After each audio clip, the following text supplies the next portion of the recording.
Okay, Newton's first law covered just in 2 minutes. तो Newton का first law क्या कहता है? Any object in motion remains moving, any stationary object remain stationary.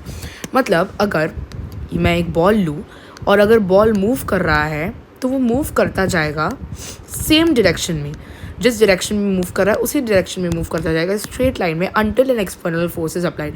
मतलब कि मैं ऑपोजिट साइड से अगर धक्का मारूँ तो ये मूव नहीं करेगा, तो ये जो ऑपोजिट साइड है वहाँ पे जाएगा. एंड अगर कोई भी बुक है, से एक टेबल पे पड़ी हुई है बुक, ठीक है, और उसे वो मोशन में नहीं है, वो बस बैठी हुई है, बस वो पड़ी हुई है, तो क्या होगा?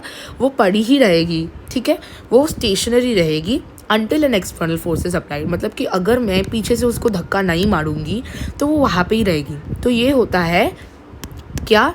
Newton's first law. गलीलियो ने एक बात बोली थी कि कोई भी चीज़ को अगर आप एक्सटर्नल फोर्स नहीं लगाते हो तो वो चलती रहेगी. इससे ही न्यूटन की फोर्स आई है.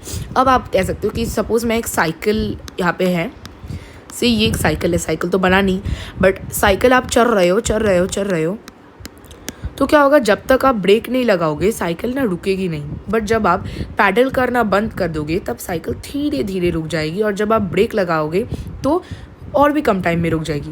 क्यों? क्योंकि साइकिल जब मूव कर रही है, जब तक ना आप ब्रेक लगाते हो, मतलब कि एक्सटर्नल फोर्स को अप्लाई करते हो, साइकिल अपने ही डायरेक्शन में चलती रहती है सेम स्पीड के साथ, ठीक है, जिस स्पीड के साथ वो चल रही थी. बट जब भी आपने ब्रेक लगाया, एक एक्सटर्नल फोर्स लगाया, तो क्या हो गया? तब ये रुक गई, तब उसका मोशन डिस्टर्ब हो गया साइकिल का, तब ये रुक गई.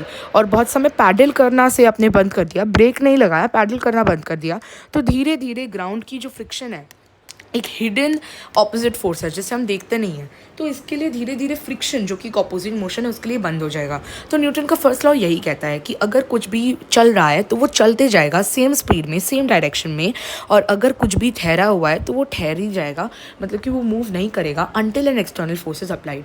जब तक ना बाहरी फोर्स या बाहर से कोई भी ताकत उसको आके लगती है, उसका जो रुख है वो बदलने की कोशिश करती है. So this is the Newton's first law. I hope you understood.